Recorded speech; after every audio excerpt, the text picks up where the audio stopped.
Hello and welcome to the show. This week, Tuner Thursday starts with, just for a change, another Ferrari. Yes, we've got a Ferrari F50. The first time we've actually had a duplicate car in this series, so it'll be interesting to compare the two. And let's not forget, our current leader at this track is the F50. Which means that we're going to be expecting this car to be pretty damn fast. These are good A-class cars. However, the two cars are built slightly differently. The car that we have today is the slightly more powerful. 535 horsepower, 362 torque, meaning it has 6 more horsepower and 4 more torques.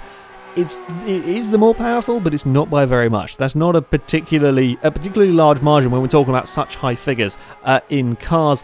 And then we come to the weight. The vehicle we have here is 2,679 pounds. Yes, it is relatively light. However, it's about 140 pounds heavier than our current leader. And I'm not quite sure that the power and torque gain is enough to offset the weight gain.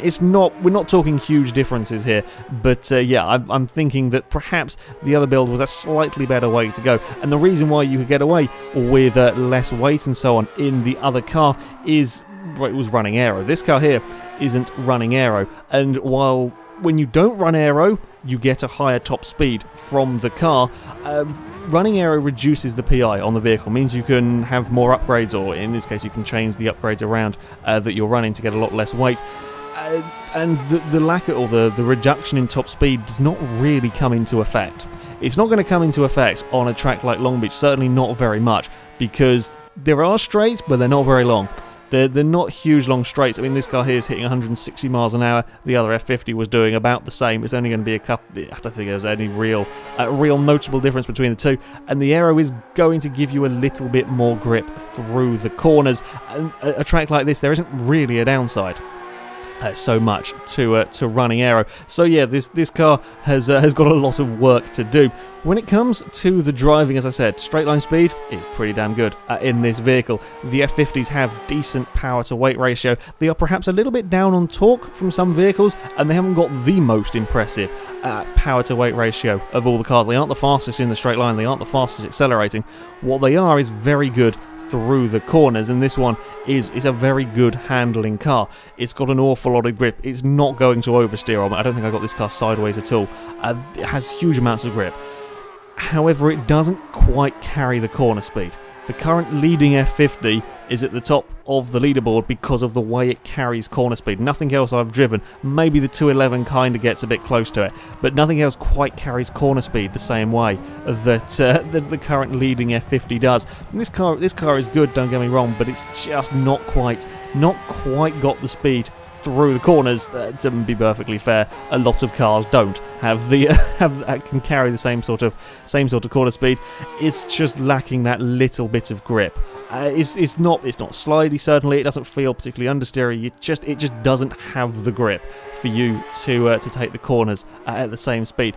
Still a very nice car to drive. Still a very solid driver's car. Again, very consistent lap times with this vehicle. They didn't vary a huge amount because yeah, it's a very easy car to drive fast. Up next, from Extreme Killer, we've got a Mazda MX-5. This is a little bit of perhaps a strange build, shall we say. The car it's 21 PI lower than the maximum of A-Class. I believe it is running the standard engine, 320 horsepower, 275 torques. Not much power, not much torque in this vehicle, at least compared to the normal cars that we get. Yes, it is light, 2,180 pounds, but it is down on power. I'm not entirely sure. This could be the maximum power you get out of an MX-5, the standard engine. I don't think it is. I'm pretty sure you can get more. I'm thinking you can still get some more upgrades in it. So I'm not quite sure why they chose to build the car with this specific build, but there we go. That was the car I got given, so I'm going to drive it. There are a couple of downsides. The first big one is what you just saw there. The curbs do not like this car whatsoever. The curbs really do not like this vehicle at all. I mean, we've had cars have problems. A lot of cars have problems with the curbs here. The few vehicles that haven't tend to be the bigger, heavier ones. I think the Audi RS4 was a very good. Again, look at turn 1. I run the curb on the inside, and it tries to fire the car at the wall straight away. Outside of the Audi and a couple of the bigger, heavier cars that are just about okay with running over the curbs, a lot of cars have problems, but the smaller and lighter the car is, the more issues you get. And this is an MX-5 that is small and light, and it will throw the car up onto two wheels. There are a few times this car where it does feel like it is bloody close to rolling over on this track. That's the amount of height you get off the curbs, and even if you're not going up onto two wheels, it'll probably spin the car out as well. So it's just avoid the curbs. Again, I think this was a little bit earlier in my 10 laps with the cars, and you can see you brush the curbs on the inside, it chucks the car up onto two wheels. And the other downside is, with the lack of power and with the lack of torque, we don't have particularly good acceleration. We don't have particularly good top speed. Now, you could get away with it in the Lotus 211 because it was so very, very light, and the brakes were phenomenal, and you could be very, very quick through the corners and make up for the lack of straight line speed. Problem is, the MX-5, it is a good car to drive, but it's not got the same grip, it's not got the same brakes as the 211.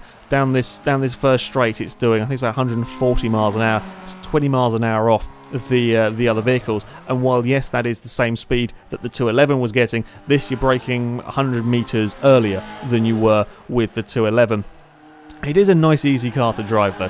When you stop clipping the curbs, and when you're avoiding the curbs, the MX-5 is pretty good fun to drive. Lots of grip. It's not going to step out on you unless you've brushed a curb. I mean, even on this corner here, when I'm running up towards the wall, that is sort of an off-camber corner. The track falls away from you. Loads of cars go sideways on that turn, but the MX-5, I could run it right up to the wall, and it wouldn't step out on me. Just that lack of speed. Just that lack of speed. 50, 60 more horsepower, and who knows what that car could have done. Our final vehicle for today is Ford GT40 from Speedman 240. I love the GT40. I think any true petrol head should love the Ford GT40. These cars are fantastic, and I was very much looking forward to giving this vehicle a drive. I'm not too keen on the front aero on this car. It looks a little bit straight. I think it's the covers on the headlights that make the car look, I don't know, it looks a little bit weird with the front aero. I'm also not keen on the wheels that have been put on this. They make it looks a little bit odd. But yeah, aside from a few strange irregularities on the visual front, yeah, I was looking forward to driving a GT40. Fantastic cars. This one, again, we're past the 500 horsepower mark, 515 from this vehicle, but it has a lot more torque than the other cars we've had today, 504. Weight-wise, actually a little bit heavier than I expected. I'm not sure if this car has got full weight reduction. I'm assuming it probably hasn't, since it weighs 2,800 pounds. Probably gone for racing tyres instead. The GT40 starts off at the very top of B class, I believe, so slightly less room for upgrades in this vehicle. Not very many engine upgrades in this car. I mean, it's already got a pretty damn powerful engine to start with. I believe it has a racing gearbox in it as well. I think it had I didn't notice it was only restricted to 4 gears. Certainly the gears were a lot shorter than they were in the standard car. So yeah, it's got better gear ratios than the standard GT40. The standard one has a very, very long first gear, as do all the classic Le Mans cars. The Jaguar D-Type, I think, is also quite bad for this, having a huge first gear because of the way Le Mans is. The older track was all about the straight line speed down the back straight when they didn't have chicanes in it. So yeah, this car's got a sensible gearbox, which is good because you're going to need it at a track like this where there is lots and lots and lots of changing gear. As yeah, lots of slow corners for this one.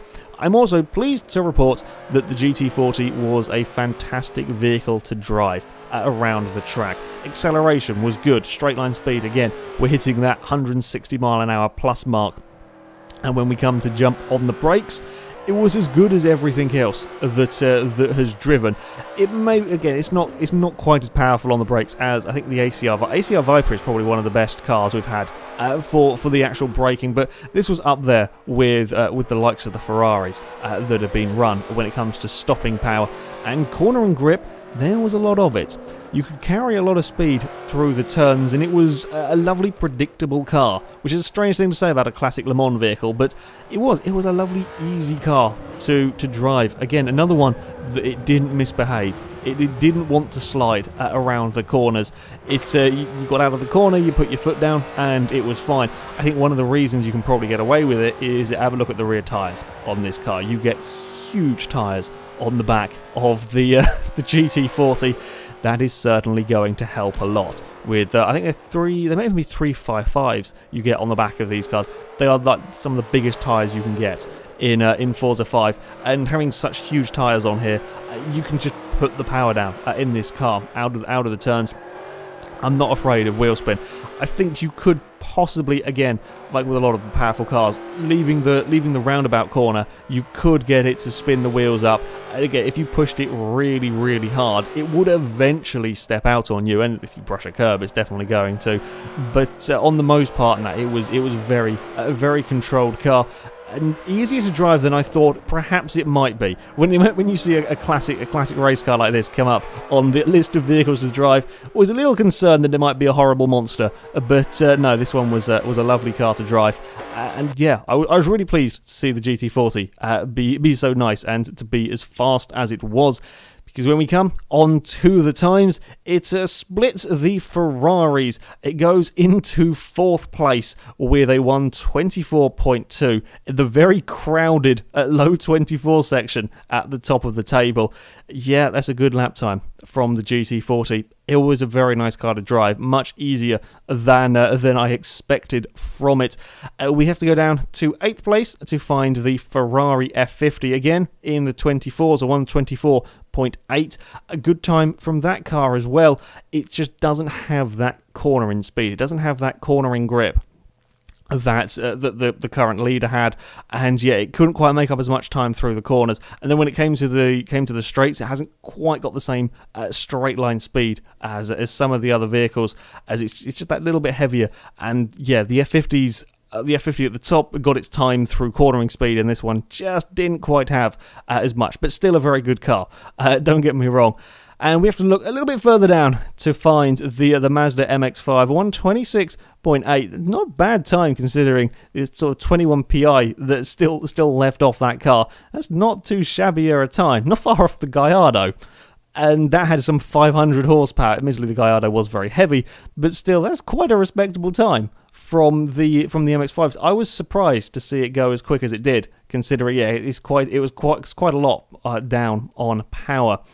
Anyway, that is it for this video, guys. So thank you very much for watching. You have got 1 week left to submit your cars for future Tuner Thursday episodes. If you would like to, you can go to our forums. There is a link in the description.